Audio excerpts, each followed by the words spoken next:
नमस्कार साथियों, मैं विनय दीक्षित प्रवक्ता अंग्रेजी आप सभी लोगों का अपने YouTube channel Vinay Kumar Saraswati English में स्वागत करता हूं।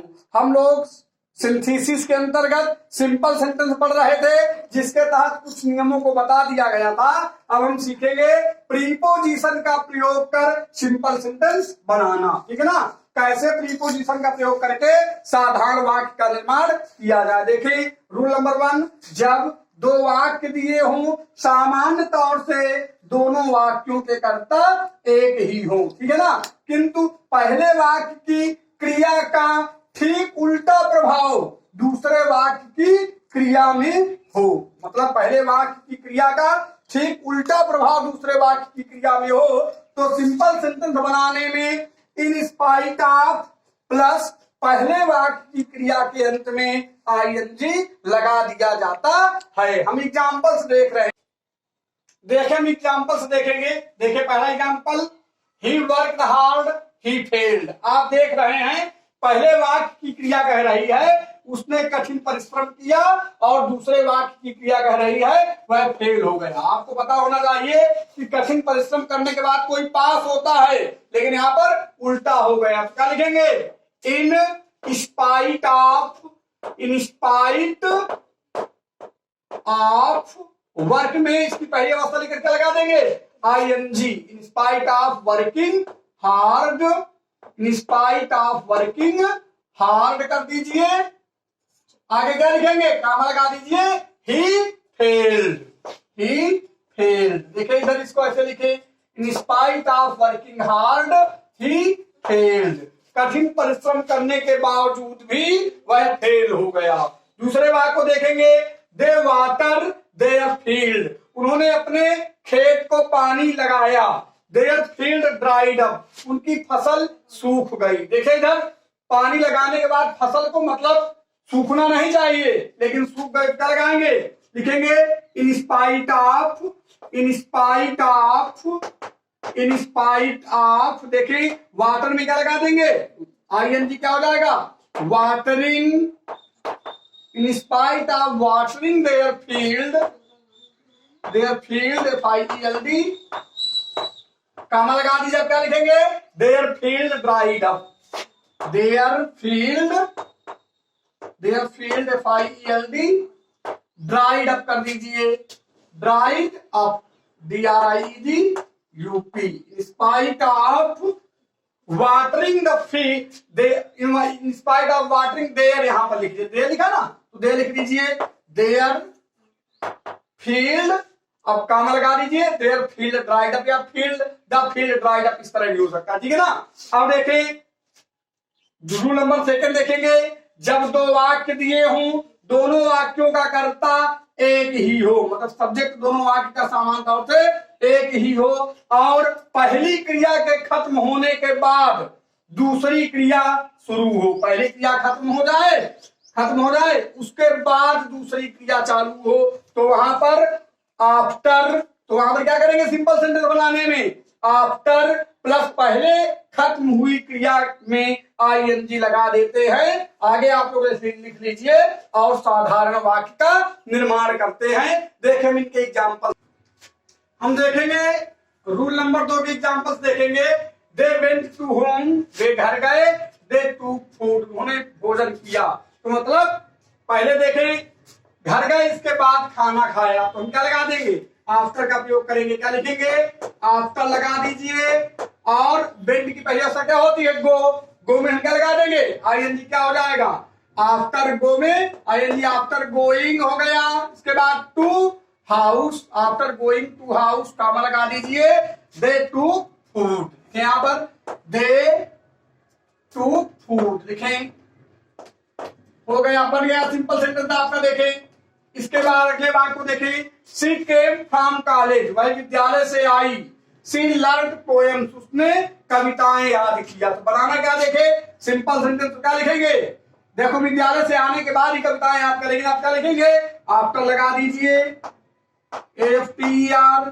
ये केम पहली अवस्था लिखेंगे। कम में क्या लगा देंगे? आईएनजी। क्या हो जाएगा? कमिंग। इसके बाद क्या लिखेंगे?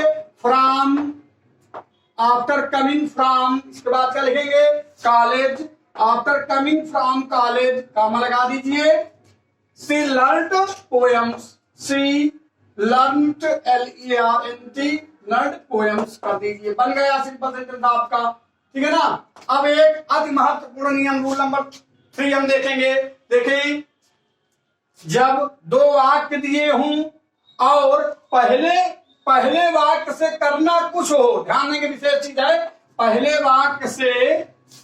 वाक्य से करना कुछ हो का बोध हो, और किंतु देखिए दूसरे वाक्य में कुछ हो जाए, पहले वाक्य में करना कुछ हो और दूसरे वाक्य में कुछ दूसरा हो जाए, समझ रहे हैं, कुछ हो जाए दूसरा, तो वहां पर इंस्टीड ऑफ प्लस पहले वाक्य की क्रिया की पहली अवस्था के अंत में ING लगाकर, ये देखिए स्टार्ट बांध दिया है, सिंपल सेंटेंस बना देते हैं। देखें हम बता रहे नियम आपको, देखेंगे जो हमने अभी आपको नियम बताया, इंपॉर्टेंट नियम है। देखें, she was to go to the doctor, पहले वाक्य का कर्ता सी है, दूसरे वाक्य का कर्ता भी सी है। She went for a movie, देखें पहला वाक्य कह रहा है she was to go to the doctor, उसे डॉक्टर के पास जाना था। She went for a movie, वह मूवी की तरफ चली गई। आप देखें करना कुछ वाक्य से दूसरा था, लेकिन दूसरे वाक्य में हो कुछ दूसरा आ गया। क्या लिखेंगे यहाँ पर? इंस्टीड ऑफ लिखेंगे, इंस्टीड ऑफ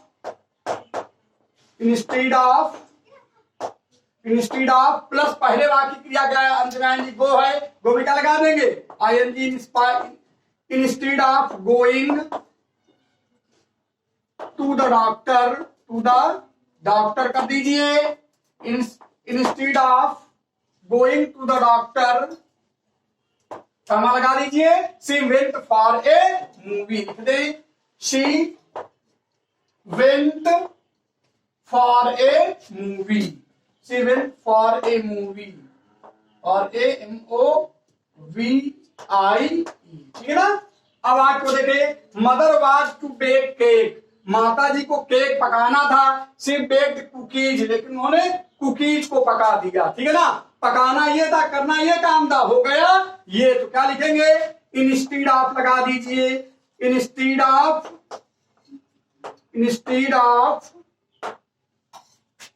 अब ये क्रिया बेक है, बेक में क्या लगा दे? ING क्या हो जाएगा? Baking cake, instead of baking cake काम लगा दे। देखिए सी का प्रयोग किसके लिए किया गया? मदर के लिए। तो यहां पर क्या लिखेंगे? Mother baked cookies, mother baked cookies, COOKIES लिख देंगे, मदर बेक्ड कुकीज। ठीक है। अब देखिए, he did not go to police, वह पुलिस के पास नहीं गया। He decided to take law in his hands, उसने निश्चय किया कि वह कानून को अपने हाथ में ले लेगा। देखिए अब यहां पर बनाएंगे, इसको क्या लगाएंगे? पुलिस में जाने की बजाय उसने कानून को अपने हाथ में लेने का निश्चय किया। क्या लिखेंगे? इंस्टीड ऑफ गो में क्या लगा देंगे? ING गोइंग टू पुलिस काम लगा दीजिए। क्या लगाएंगे? He decided to take law in his hands, हो जाएगा। He decided, DECIDED, decided to take law in his hands, dot करके लिख लीजिए आप लोग जो है। ठीक है ना। She was to buy purse, उसे पर्स खरीदना था। दूसरा बात कह रहा है she bought a pen, उसने एक पेन खरीद लिया। देखें करने का मन क्या था? क्या खरीदने का मन था? पेन, लेकिन खरीद क्या लिया? सॉरी, क्या खरीदने का मन था? पर्स, लेकिन खरीद क्या लिया? पेन। ठीक है ना। तो क्या लिखेंगे? इंस्टीड ऑफ बाई में क्या लगा देंगे? ING क्या हो जाएगा? Buying, instead of buying a purse क्या लगा देंगे? She bought pen, she bought a pen, bought a pen, मतलब पर्स खरीदने के बजाय उसने क्या खरीद लिया? पेन खरीद लिया। देखिए हमारे हिसाब से आप लोग नोट्स बना रहे होंगे, हमारा वीडियो बहुत दिन बाद आया है, आप लोग कॉपी में नोट्स आगे बना लीजिए और बताइए कोई अगर प्रॉब्लम हो। और कृपया चैनल को सब्सक्राइब करें, शेयर करें, कमेंट करें। इसी के साथ मैं विनय दीक्षित, प्रवक्ता अंग्रेजी, आप सभी लोगों से अगले वीडियो तक विदा लेता हूं। तब तक के लिए नमस्कार।